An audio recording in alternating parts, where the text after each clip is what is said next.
The color drained from her face as she realized what she'd just done.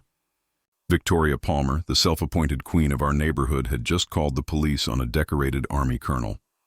But here's the thing. She didn't know that yet. For the next 2 weeks, this woman would unleash a campaign of harassment so calculated, so vicious, that it would cost us $850 in fraudulent fines and nearly drive us from our own home. She had connections. She had power. She had 12 years of terrorizing neighbors under her belt. What she didn't have was any idea who she was really dealing with. By the time my wife was done with her, Victoria would be under police surveillance, publicly humiliated in front of 25 neighbors, and living next door to her worst nightmare.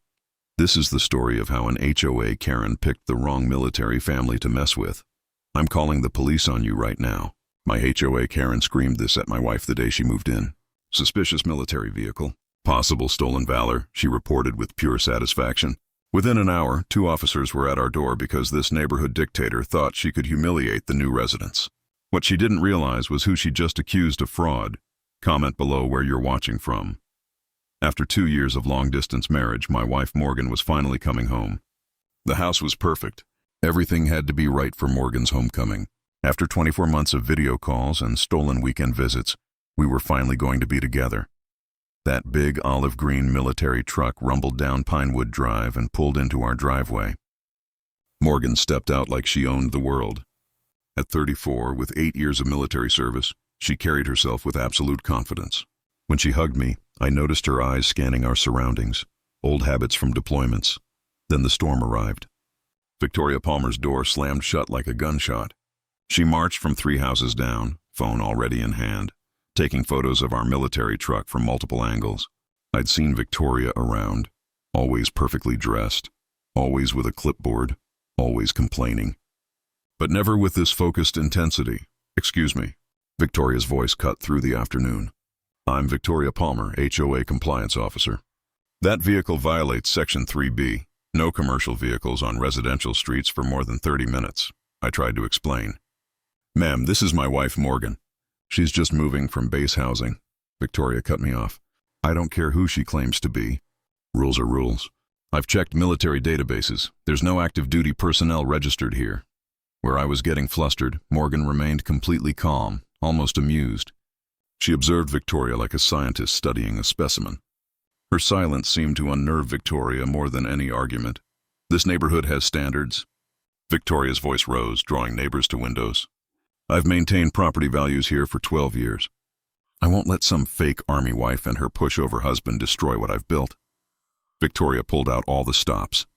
I've handled 6 other problem families, she declared proudly. The Johnsons moved after 3 months. The Garcias couldn't handle proper enforcement. 23 successful violations this year alone. I am the law in this neighborhood. Morgan finally spoke, her voice steady as steel. Ma'am, you seem very thorough. Tell me, do you know what real authority looks like? Victoria scoffed. Honey, I've been dealing with troublemakers since before you were born. This is my neighborhood. Morgan's smile grew predatory. I'm sure you have been. Very interesting. Tomorrow morning I'm calling the police. Victoria shouted for the whole street to hear. We'll see how fake your military story is then. As she retreated, Morgan quietly photographed Victoria mid-rant. When I asked why, her response was loaded. Evidence, sweetheart. Always collect evidence. What do you think Morgan is hiding? Type your guess in the comments. At exactly 6 a.m., Victoria was on her 911 call, loud enough to wake half the neighborhood. Suspicious individuals. Military vehicle. Possible stolen valor. Could be dangerous to families. But Victoria wasn't stopping at emergency services. She systematically contacted the tax office, fire department, and went door to door building a coalition of fear. For everyone's safety, she told neighbors, they could be anyone. Identity thieves, criminals. Military people often have PTSD, she whispered to families with children. Could be dangerous. You never know when they might snap. Her online campaign was devastating. Within an hour, neighborhood apps buzzed with posts. Fake military family threatening our community, and stolen valor investigation in progress. Victoria had turned Neighborhood Watch into psychological warfare. 2 squad cars arrived, lights flashing. Police Chief Martinez and Officer Thompson stepped out. At least 15 neighbors materialized, with Victoria positioned prominently as community spokesperson. Officers, thank God you're here. Victoria gestured dramatically. These people have been threatening our community. She claims to be military but has no proof. Chief Martinez nodded professionally. Ma'am, we'll handle this properly. We need to verify identities. My hand shook as we stepped outside. Officers, we've done nothing wrong. My wife is legitimate military personnel. He can't even prove it. Victoria interrupted triumphantly. Show them documents. Ma'am, we need to see identification, Chief Martinez said. This was the moment Victoria had built toward. All eyes were on Morgan as she reached for her wallet with deliberate precision. The crowd held its breath. She withdrew a single card and held it to catch the sunlight. The military ID gleamed. Colonel Morgan Swift, United States Army. The silence was absolute. Victoria's transformation was a masterpiece. Second one, confident smile intact. Second two, eyes processing. Second three, smile wavering. Second four, jaw dropping. Second five, color draining. Second 610, complete stone statue mode. I'd never seen someone literally freeze in place. Chief Martinez's posture changed instantly. Colonel Swift, my sincere apologies, ma'am. Both officers snapped to crisp salutes. Officer Thompson looked embarrassed. Should we file a report about false emergency calls, Chief? The crowd's reaction rippled like a shockwave. Holy crap, did you see that? Victoria just called the cops on a colonel. Is she insane? Victoria tried to recover, stammering about fake identification, but Chief Martinez shut her down. Ma'am, this is legitimate federal identification. I strongly suggest you reconsider your complaints. As police prepared to leave, Martinez spoke to Thompson. Words that carried clearly. Make a note about this address. Keep an eye on Palmer. People like her don't stop. Victoria stumbled back toward her house like a zombie, her confidence shattered. Do you think Victoria will back down or double down? Let me know. For 3 days, Victoria's house remained ominously quiet. Through our window, I watched her silhouette at her computer for hours. She was planning something. When someone like Victoria goes quiet, it's not because they've given up. It's because they're regrouping. The counterattack began on day 4.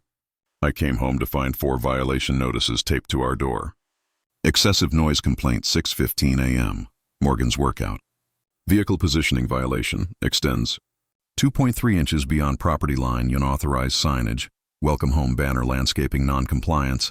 Hedge height exceeds limit by 1 inch. Day 5 brought 6 more violations, each carrying an $85 fine. 10 violations in 2 days, $850 for fabricated infractions. But monetary attacks were just the beginning. Victoria began following Morgan during runs, documenting every step. She positioned her car to block our driveway. Her dog was suddenly walked exclusively on our lawn. At exactly 11 p.m. each night, loud music blasted, stopping at 10:59, 1 minute before noise ordinance took effect. Victoria would stand in her yard for hours, staring at our house. Flash photos through our windows at night. Passive-aggressive notes on our windshield. Some people think rules don't apply to them. The constant pressure was breaking me. Morgan, maybe we should just comply and keep our heads down.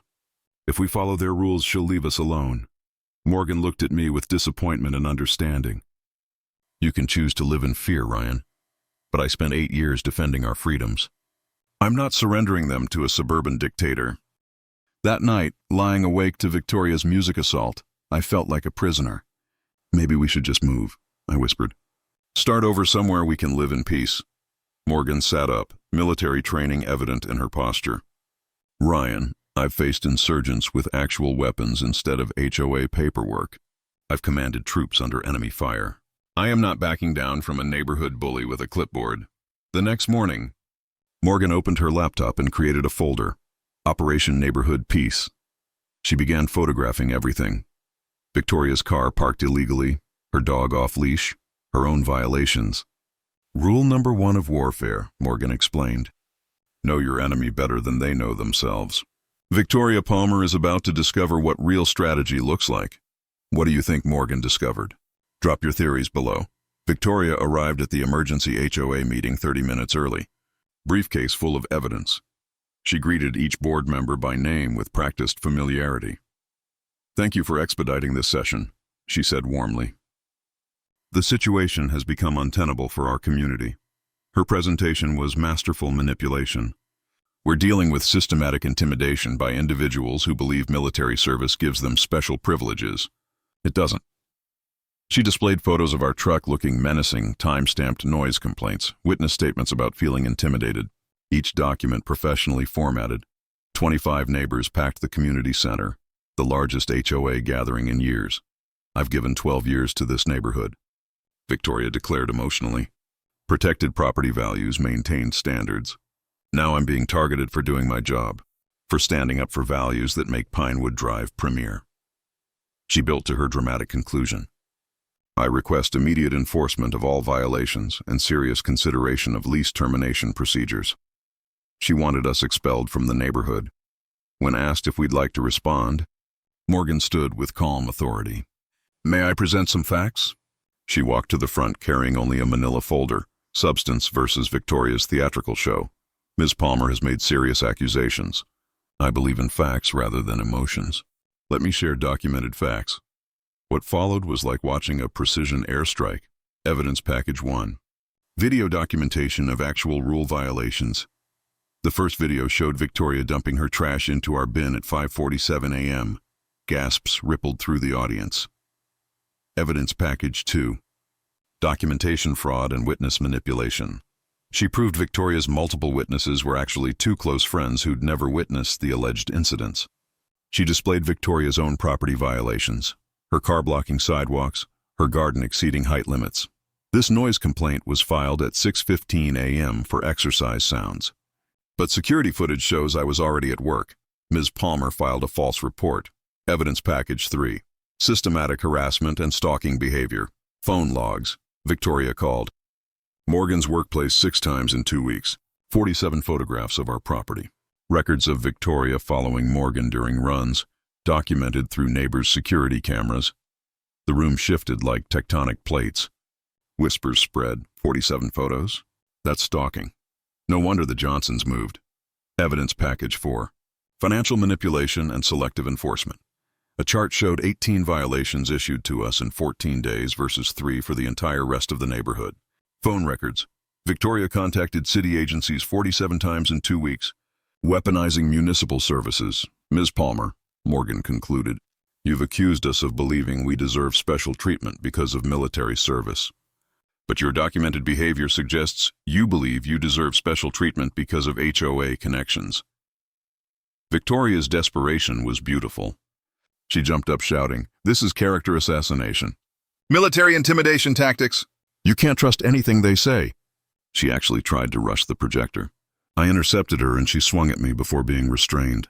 Ma'am, I said quietly, everyone can see who's really causing the disturbance. The board deliberated 10 minutes. Their decision was swift, all violations against us. Dismissed Victoria, fined $500 for systematic abuse official. Warning on her permanent record new policy, requiring corroborating evidence for all complaints. Victoria stormed out shouting about appeals and lawsuits. In the parking lot, I heard her on the phone. Yes, I need to file a complaint about HOA corruption. What, you need my address? It's 1247 Pinewood Drive. She suddenly sounded very uncertain. 2 weeks later, life had normalized. Victoria had vanished from public view, no porch pacing, no clipboard patrols. Her house remained shuttered. Maybe she finally learned her lesson, I said hopefully. But Morgan knew better. People like Victoria don't give up. They regroup and find new angles. Saturday morning brought a moving truck to 1245 Pinewood Drive, immediately next door to Victoria. A young woman emerged, athletic and friendly, waving at everyone. Sophie Martinez. She introduced herself that afternoon. Just moved in next door to that house there. She pointed casually at Victoria's place. Heard there was some excitement recently. Something about complaints? Just misunderstandings with a community member, I said diplomatically. Sophie nodded. Oh, I hate those types. Karen personalities who think they run everything because they're bored. Through Victoria's window, I saw curtains twitching. Victoria's comeback began exactly 1 week later. Same playbook, fake friendliness, then violations. Flowerbed violations, parking complaints, noise citations about Sophie humming while gardening. But Sophie's reactions were completely different. She seemed genuinely amused by each notice. She took notes, photographed everything, maintained her friendly smile.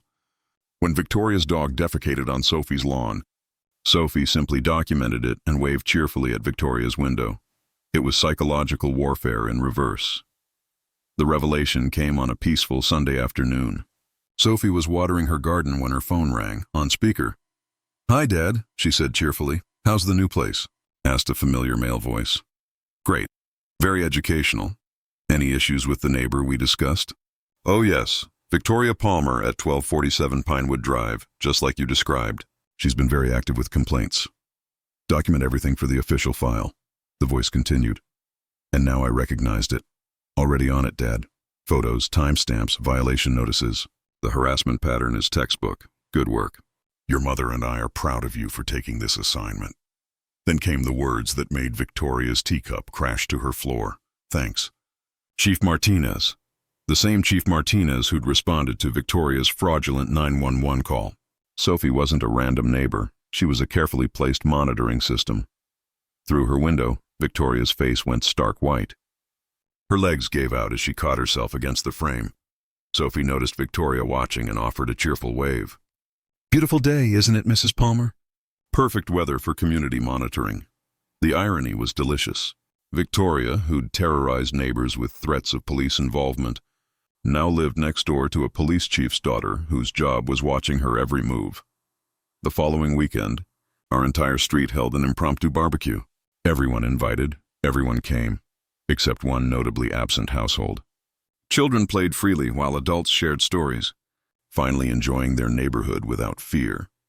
Sophie quickly became the social center, organizing games and introducing neighbors who'd been afraid to interact during Victoria's reign.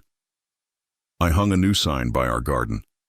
Pinewood Drive, peaceful community, established 2024. Through closed curtains, Victoria Palmer watched the celebration of everything she'd tried to destroy, knowing her every move was being monitored by the very authority she'd weaponized against others. What do you think happened to Victoria? Was this justice or too harsh? Tell me in the comments. And don't forget to subscribe for more crazy neighbor stories.